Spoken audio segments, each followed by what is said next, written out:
All right, welcome back, everyone. Next up, we have LiveOne Inc. It trades on the NASDAQ under the symbol LVO and is a global talent-first interactive music, sports, and entertainment subscription platform delivering premium content and live streams from over 1,800 of the world's top artists since January 2022. Please welcome its chairman and CEO, Rob Ellin. Welcome, Rob.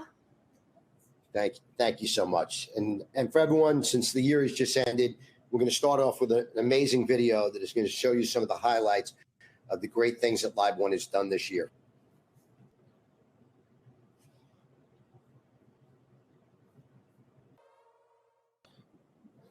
Excellent. Excellent. So thank you, everyone, for joining. Hopefully you had an opportunity to see the amazing content that we've curated and created this year, and we'll give you a little bit of highlights on that. So as you turn to the rebranding of the company, we've rebranded the company as LiveOne. Why did we rebrand the company? We've now bought an audio company in Slacker, a podcast company, a live company, a specialty merch company, and built a pay-per-view business and the largest live streaming platform in the world for music, all under one brand, all under one flywheel. The opportunity to attend, listen, watch, engage, and transact. As you look at each of those 5 subsidiaries and verticals, each of those have a massive TAM. Each one has $1 billion to tens of billions of dollars or bigger in value. As you look at audio, right, there's going to be 130 billion people, right, 130 million people across the world, right, who are subscribers to music. What we've said is within 5 years, we'll hit 10 million subscribers and have a very, very small percentage of that massive audience TAM. On the live side of it, everyone's hearing it every day. Streaming is just exploding, and COVID opened up the floodgates to people understanding that, like sports, music has an amazing way of delivering across digital world around from your home, from your phone to your home. React presents Live Nation, and the live business is back. We're going to have some fits and starts with Omicron and with COVID, but the reality is live is coming back, and it's coming back fast. And we're going to pick back up that $16 to $20 million of revenues that we've lost for the last 2 years when we acquired it. Podcasting industry is now surpassed a $1 billion industry, and it's on its way to a $5 or $10 billion industry, and we're right in the forefront with the biggest stars in the world in it. And from a merchandise standpoint, we're not only going to do specialty merch from our events, from our digital events, but also we're going to own it in conjunction with that celebrity talent.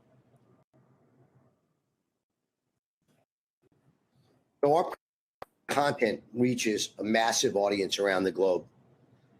4.7 billion listeners, 2,000 artists, probably the largest in history in one platform, 221 music events, 1,500 hours of live music. We're partners with many of the largest players in the industry, from Facebook to TikTok to YouTube to iHeart. All have become our partners in distributing this great content. We reached 220 countries. We reached 294 million live streams this year. Our podcast network is now over 300 podcasts and growing. We've added over 45 this year since we acquired it, and continue to grow. We're a leading all-in, super high-end streaming artist platform. Successful M&A strategy, multiple monetization paths, a massive growing library. On that in a few minutes. LiveOne's model addresses global network of distribution and channel partners, a world-class management team, and a distinguished board. An all-in one streaming platform, a super high-end platform led by original programming. Our flywheel strategy: you attend our events, you listen to our events, you watch our events, you're engaged during those. Not only do you engage via message, chatting, tipping, buying merchandising, buying NFTs, and many other ways that we can monetize, continue to grow.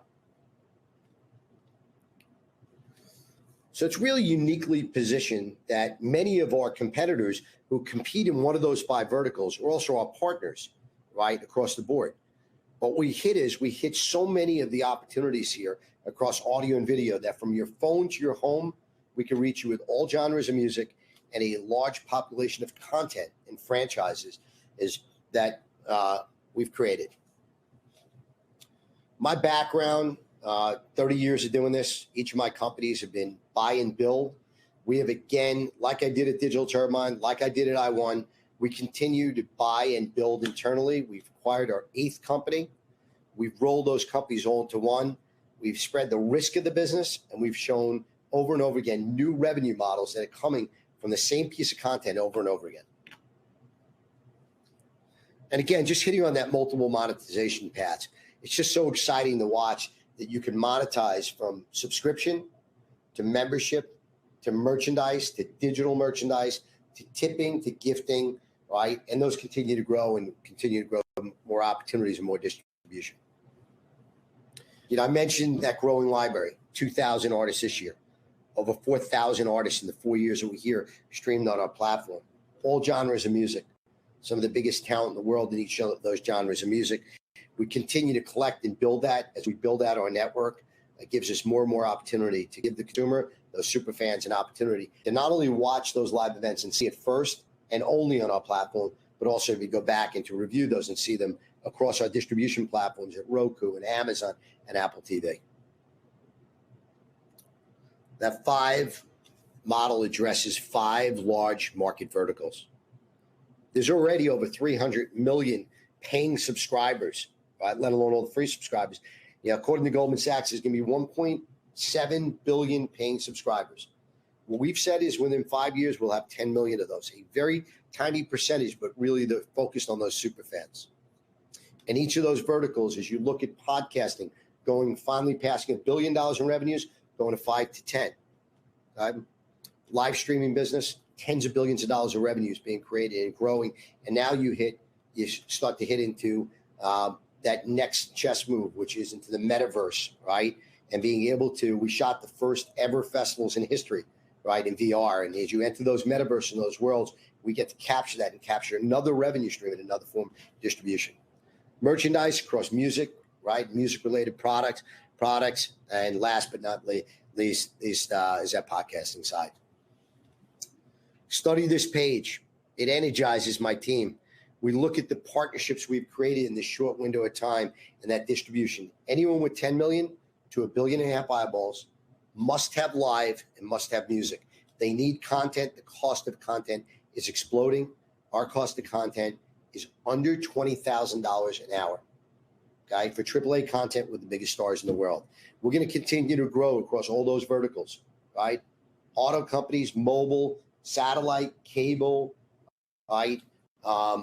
Internet, digital, etc. All are opportunities for us to continue to grow. And all those are potentially strategic partners, distributors, as well as potential buyer of this company. I'm really proud of this management team. For any of you who heard me spoke when I ran Digital Turbine, I had some of the greatest management team. Right? Same thing with LiveOne.com. As you look at this team has created tens of billions of dollars of media and technology companies. They've created some of the great franchises across movies, television, music, and we've put together just a wonderful team. And as you look at our board, right, incredibly talented, passionate team of executives that everyone from Steve Bornstein, who built ESPN, was kind enough to call us ESPN Music. What I set out to do 5 years ago was to become that authentic voice of music, that white paper that was missing since MTV moved from music. They moved into reality TV. It's worked out very well, but they left this huge void of music across audio and video. And our objective is to become that authentic voice and own the space from that standpoint.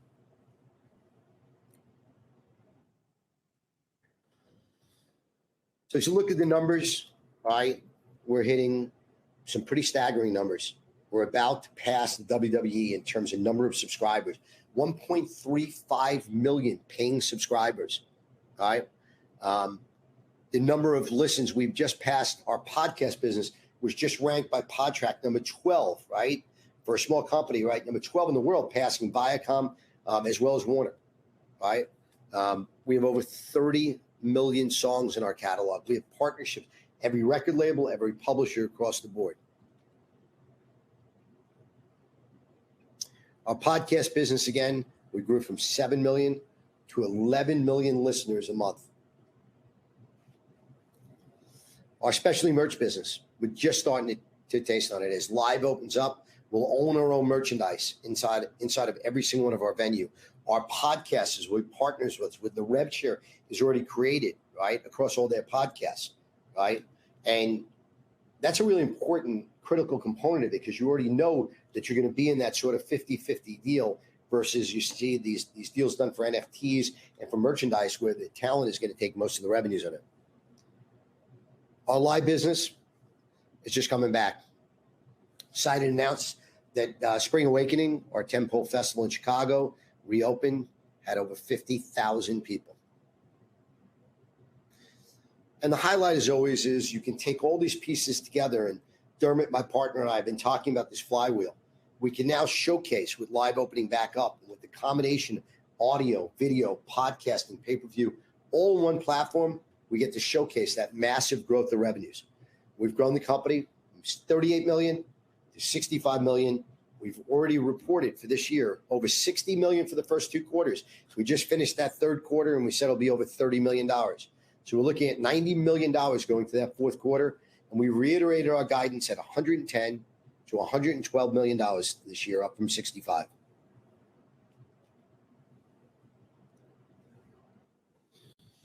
So just to finalize that, right? Our membership is growing, subscription is growing, our sponsorship is exploding. We went from 1 sponsor to over 100 in 2 years, right? This year will be well over 150. Continues to grow. We're starting to launch 7-figure partnerships with Hyundai and Pepsi and Kia and Samsung. We see the telltale signs, and an 8-figure deal is very much in the works. Our terrific partnership for now 8 years with Elon Musk and Tesla. We are the default radio in every single car. Our subscription is going to grow. It's going to continue to grow. And we just extend that partnership another year. As you looked at another year, right? They just announced 931,000 cars. Staggering, right? Truly amazing. For us, every single car that hits the road going forward for at least 1 year, right? Our music will be in that car, right? With Tesla as our partner paying us directly. So really exciting and super opportunity. And with that, I think I can open it up for questions. Guys, jump in if we're ready for questions now. Yes. Thank you for that presentation, Rob. We do have some questions for you. Here's a question from Cal Peterson. First of all, Cal says, thanks for making this presentation, and Cal's new to your company. So can you explain all your revenue verticals besides subscriptions, if any, and the percentage of each and your growth plan?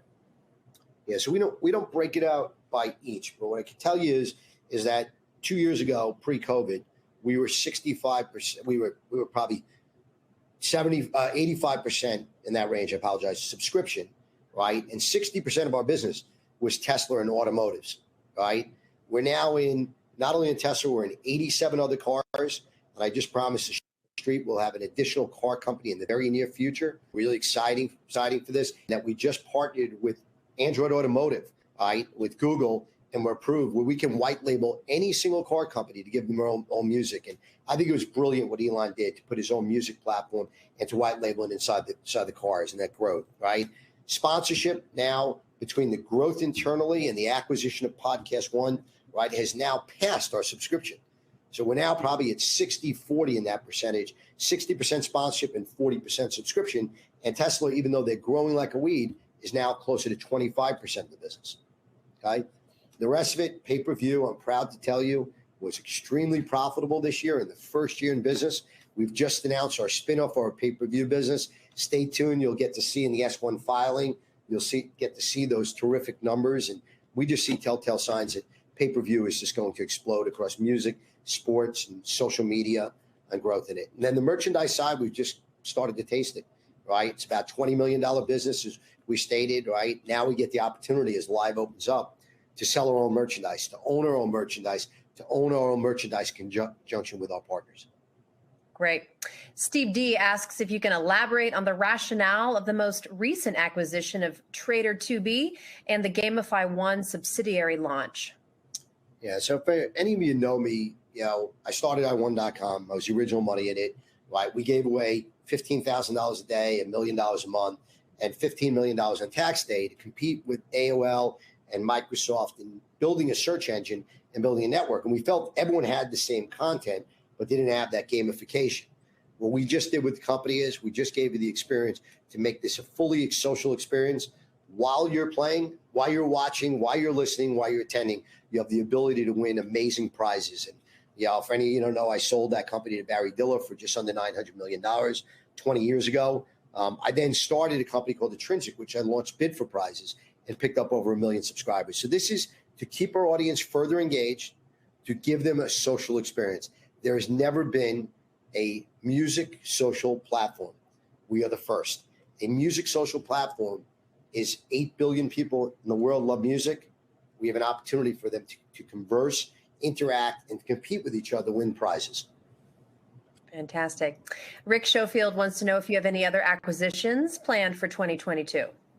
Yeah, so what I publicly said is our largest acquisition is coming. We fully expect it to be very shortly. It'll be extremely accretive. And just to give you a little color in the podcast acquisition, we bought Podcast One, where Spotify and Apple are paying 10 to 30 times revenues. We paid 70% of revenues to acquire it, right? And we've taken it from losing $3 million a year to profitable, right?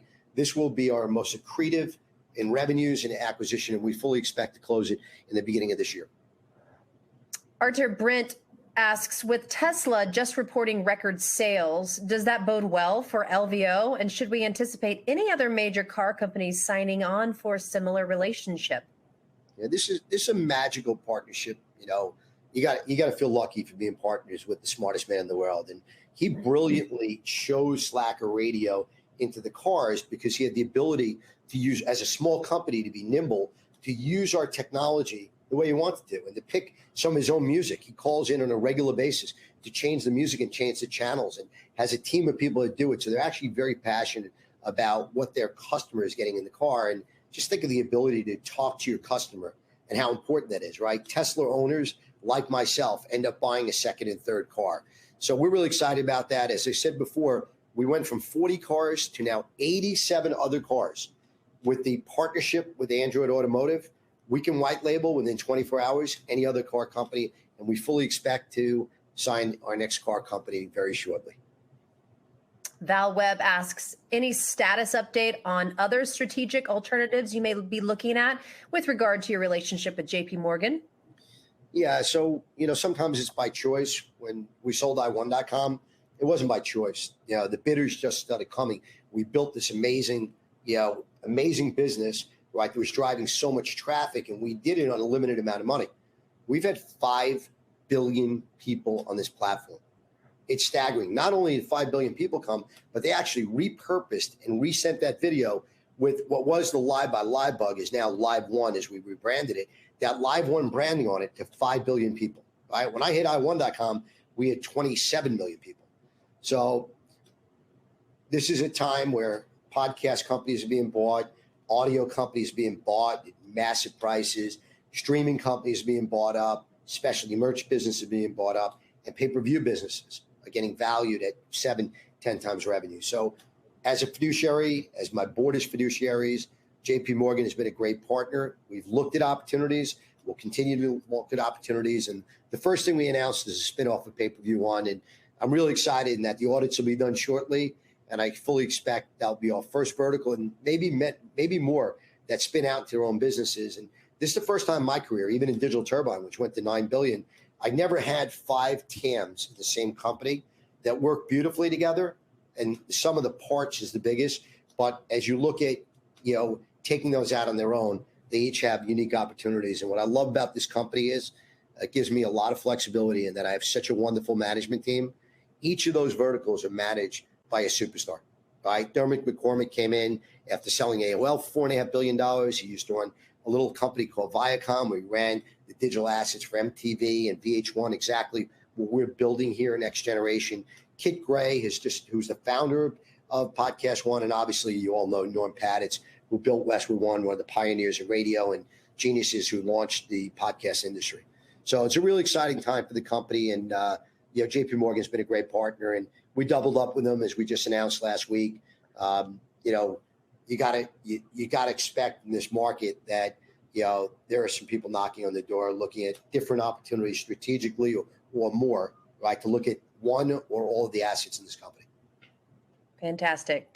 William Friend asks, what percentage of the Spinoff public company will be distributed to shareholders, and what percentage will be owned by LiveOne? So we haven't announced the exact number, but you could sure that LiveOne will be the controlling position, right? We have such a wonderful board of talented people who have run multi-billion-dollar companies, some $100 billion companies. So we have such a talented team. You could fully expect. I always describe as I set them up for the kill. I put guys on my board, advisory books. I love them, and I'm passionate about what they can do to help the business.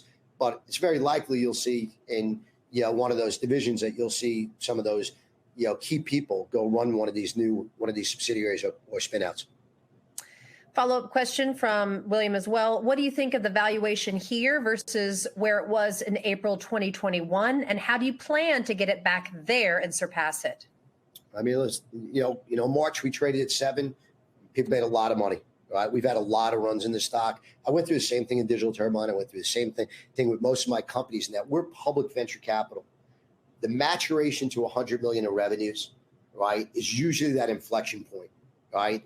What I would say to everyone, and this is my hands, my feet, and my mouth talking, right? Because I just bought a lot of stock. I've invested over $18 million personally in the company. I continue to buy. I bought as high as 6. I bought recently in the mid 2s, so I'll continue to be a buyer. I think this is as exciting opportunity to buy a stock that my team is involved in. With this, with this team, you got to get in heavily right now. So I think we're extremely undervalued. I just reiterated our buyback, right, of 2 million shares, and I personally bought stock. Some of my board members have just bought stock. So we support. I don't ask anyone to do anything I'm not doing, and so I really see this as an incredible opportunity to be able to buy at these levels. Thank you. Mark Long asks, what does it take to get a talent on your platform? Is it time intensive? And do you have any goals as far as talent for 2022? Yeah, great question. So, the first thing is we always said we're going to be that authentic voice of music, right?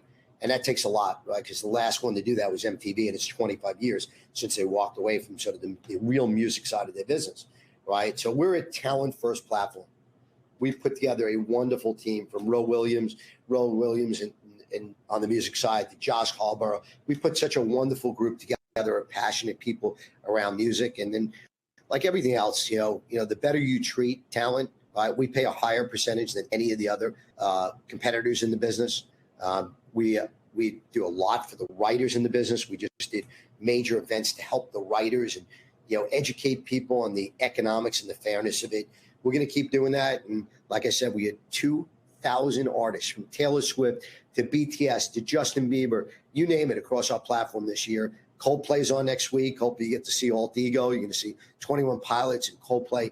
We cross over all genres. And what I would tell you is if you ask around the industry, we care more than everyone else. And I think that's why we're going to win. And the more authentic your brand is and the more you care and are passionate around the talent, the more talent you're going to drive. Great answer.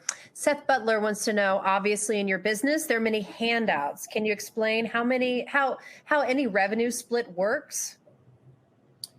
Yeah, I mean, I'm not sure what you mean from the handout standpoint. What I'd say to you is what we've always tried to do is to treat our talent fairly. Number one, on the audio side, right, it is what it is, right? You have your deals with the labels and the publishers, and you pay them, that gets spread out, and that wealth gets spread out. On our live streaming side of it, we've dynamically positioned ourselves that we're focused on profitable revenues and profitable deals from the pay-per-view side. And like I said, I couldn't be prouder that in our first year pay-per-view, well over $15 million in revenues and profitable, and on its way to really be an exciting business for artists. And, I have some really close relationships from Justin Bieber on down in the industry who traveling and going on the road, right, especially with COVID. But COVID was the only issues, right? Everything financially to emotionally to alcohol to drugs to all of it has always been an issue. And for talent, this gives them a really unique opportunity, like sports, to spread their tentacles. That it's not just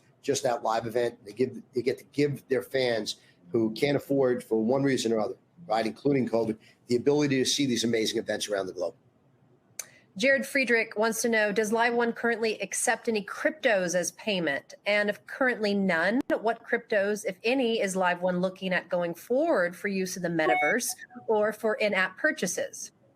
Yes, and yes. We're the first to start testing it. We will go way deeper.